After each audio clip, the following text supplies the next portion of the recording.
Are you in the market for an entry-level luxury car, but don't want anything German, so no BMWs, no Mercedes, no Audis, and you want the Japanese reliability? Well, today we brought two cars just for you.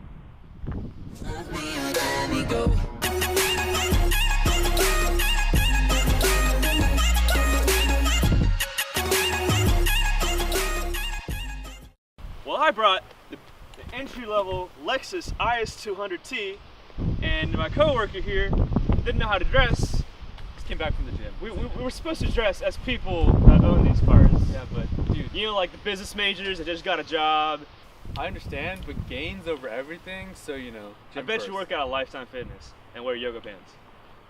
That's what I thought. Anyways, I brought my 2-liter turbo Infiniti Q50 to go against the... Guess what? Mine's also a 2-liter turbo. Okay, but mine's more sport-oriented, so I just feel like... Guess who has more power? Let's drive and figure out which one comes on top.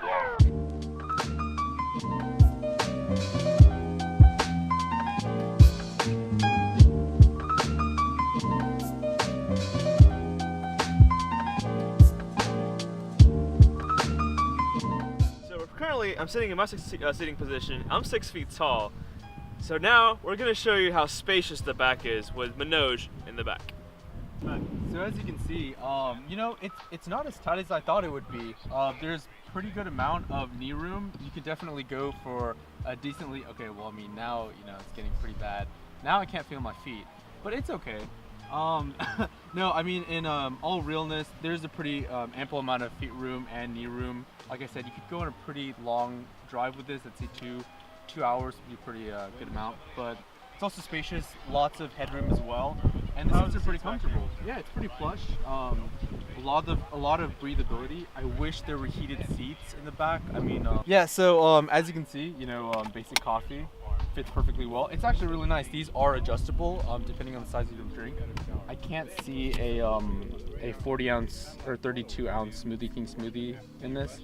After getting a good workout in, yeah, you know, that smoothie and, you know, make sure it fits. But it is nice. It is nice how it fits in plush and goes in. There's rear air conditioning as well. So whenever, you know, you're done working out, you don't want to feel like driving, you hire someone like me in a jacket. Exactly. To go drive, Exactly. you know? Like I said, real wealthy people don't dress, you know, to show it. They just wear Lululemon. Oh, Lululemon. Like yoga Versace pants. clothes. Exactly. Versace yoga pants. Yeah. All right, on to the Q50.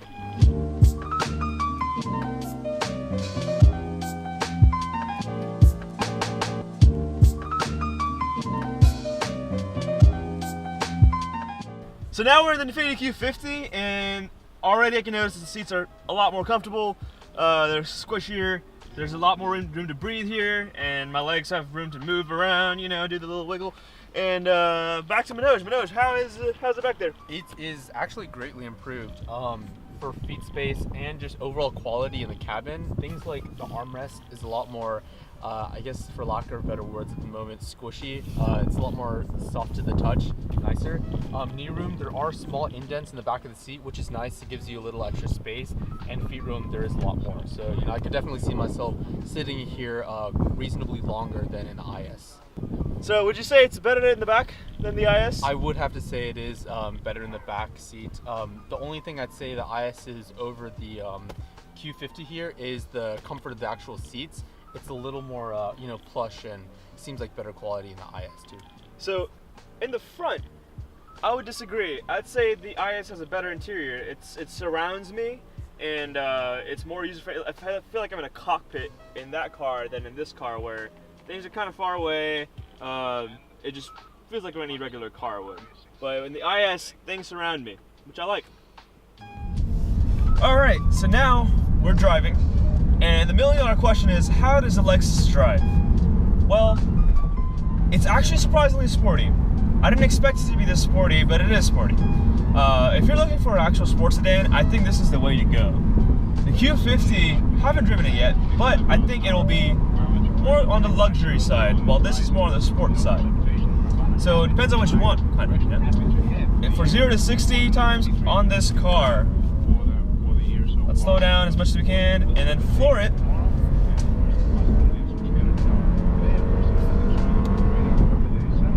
It's not fast. it's definitely not fast. It took forever to reach the speed limit. So both these cars have about the same amount of power and same amount of torque. The Q50 has 30 horsepower less than this, but has a 2.2 second faster 0 to 60 time, which doesn't make sense to me. How heavy does this car have to be for that to happen? That was a common issue we had with the RCF2 when we reviewed it. The car has plenty of power, plenty of torque, but it weighs so much it makes it very laggy and slow. And this car feels about the same way. It has 240 horsepower, which is not a lot for today's terms, but it weighs a lot, which gives it a 0 to 60 time of 6.8 seconds, which is kind of slow, not gonna lie. So how does it do in eco mode? Well, when you put it into eco mode, all it really does is change the throttle response. So if you put 75% throttle into the car, it's only gonna input 25 to 40% throttle into the engine. So in return, you go slightly slower, get better gas mileage. So they say it's supposed to get 22 miles per gallon in the city and 32 miles per gallon on the highway, but currently I'm getting about 21.7 miles per gallon in both mixed city and highway driving, and I haven't really been beaten on it. So this car does come equipped with the lane departure assist. I actually really like that system, because if it feels that I'm swerving out of my lane, it'll automatically correct it, which is amazing. The car also comes with upgraded wheels and tires. It comes with 18-inch wheels all around, with 225s in the front and 255s in the back. I do recommend this option because it does give you more grip and gives you a better driving feel. Since it's a sports sedan and we're in the country roads, let's see how it corners and drives in sport mode. Instantly, you see the revs drop, and as soon as you touch the throttle, the car goes. How does it corner, you ask? It actually does surprisingly well. It's not bad. It's supposed to be a car for everyday drivers who go from point A to point B. It is a point A to point B car, but it's not too bad in the corners. It holds its own on the country roads. Since most of you guys are going to be driving it from point A to point B, you might ask, how does it drive on a daily basis? Well, it's really comfortable, it's easy to drive, it gives you a sensation of a stress-free driving, and power delivery is really smooth, the rev matches are really smooth, it doesn't jerk, and you have the stress-free knowledge of knowing that it's a Toyota motor, so it's going to be reliable. The interior quality. It's actually really nice. Everything is nicely fitted. The steering wheel is really plush and nice. But then when you go touch the controls, I don't know if you guys can hear that, but that's straight up plastic. Feels like Fisher Price.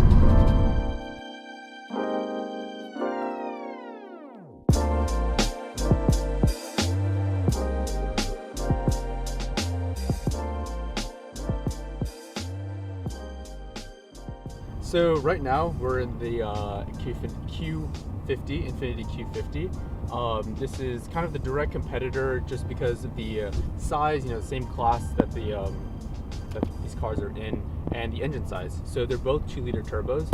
This one's a little down on power. It's about, I might be a little wrong, but I think it's between 206 and 208 horsepower, and about 258 torque, which is the same as the IS200.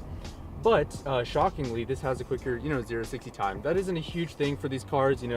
It's not a performance car, but you want your car to be able to go a little, just like getting on a little now, but nothing crazy. So the 0 to 60 is 6.6 compared to, I believe it's 6.8 on the IS200. But these cars perform about the same. Comfortability, I definitely give it to the Lexus. As you can see, I'm kind of being tossed around. This road isn't that great, but coming here in the Lexus, it was a lot more smooth. Lexus suspension really irons out the bumps a lot more, and Lexus is known for that. But being in here, the steering is a lot more heavy. It's not as direct, but it is more, you feel it's more of a performance-oriented car, more than just, a basic luxury car. When it comes to things like the controls here, despite the fact that the Lexus, the control, the knobs, the quality for some reason isn't that great, it is a lot more direct because it is a knob. The touchscreens here, Alex will kind of show you an image of what it looks like, but there's 2 screens here, and to adjust anything, you know, swiping left, right, clicking on the different apps, you have to constantly take your eyes off the road to do that. And it does get distracting, you know, when you're going 60, 70 on the freeway or something like that, or even on curvy roads, kind of like we're on today. You really want your eyes on the road and both hands on the wheel for the most part, and not, you know, have your finger there searching around. But everything else, you know, road quality, like noise quality while on the road, it's pretty dampened. So I'm gonna get on a little bit. I mean, it definitely feels like it goes a lot quicker than the IS. I'm actually really surprised. It's my first time kind of getting on the car. I mean, immediate pickup is a lot more. I think the transmission's also, again, more sport oriented. The Lexus takes some time to go through the gears, downshift, and I mean, this feels a lot more aggressive. You can really feel the torque a lot more. I'm personally surprised that the Lexus had the same torque and horsepower. This was actually, you know, really shocking. I don't know if Alex has been in the Lexus or in this car when, you know, we got on it, but I'm pretty surprised. Again, these aren't performance cars, but like I said, you want a little punch. Even if you're on the freeway, you want to overtake someone, you want to know that you have that that capability to do that. Because in a lot of small economy cars and lower horsepower cars, you just can't, you know.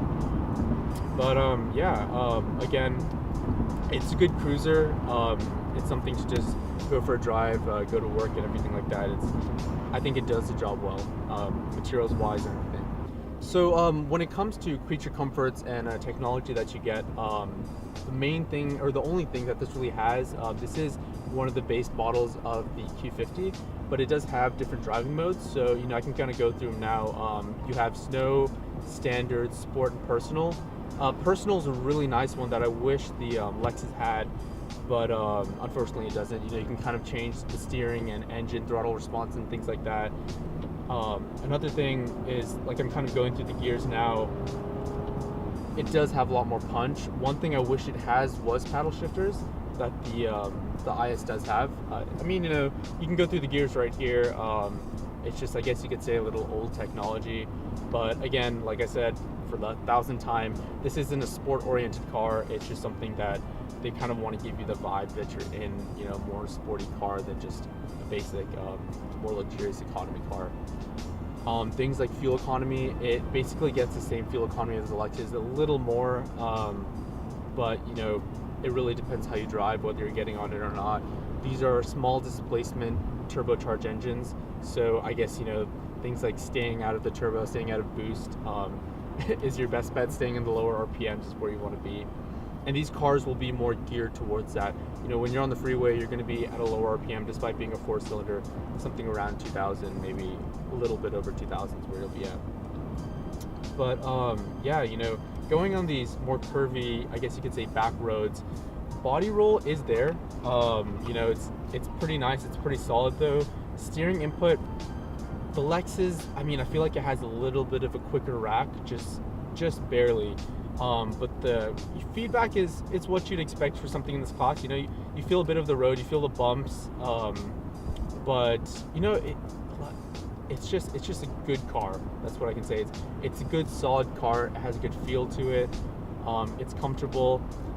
The Lexus, you feel like you're in more of a cockpit, like Fez had said before. You know, everything's a little higher up. But what I thought about it when I first got in is similar to an S2000. You know, your gear shift is right up next to your, right in front of your armrest. You feel a lot more enclosed, and it's something I prefer. But a lot of people prefer a more open cabin, and that's kind of what the Infiniti gives you. Well, someone just got really close. but yeah, that's about it.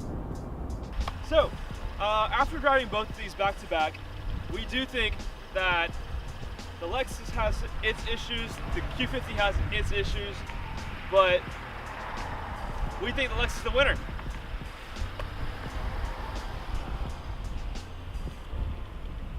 It checks all our boxes, you know? I think I personally would own a Lexus than a Q50. Would you too? I would. Would you wear your Lululemons? I think I'm gonna have to go to the dealership and trade my Infiniti in for that. So, Your Infiniti? my Infiniti. You mean Your Saad Lululemons? Infiniti. You mean your Lululemons, your Versace, bro? Versace, bro? I don't know. Sorry. This,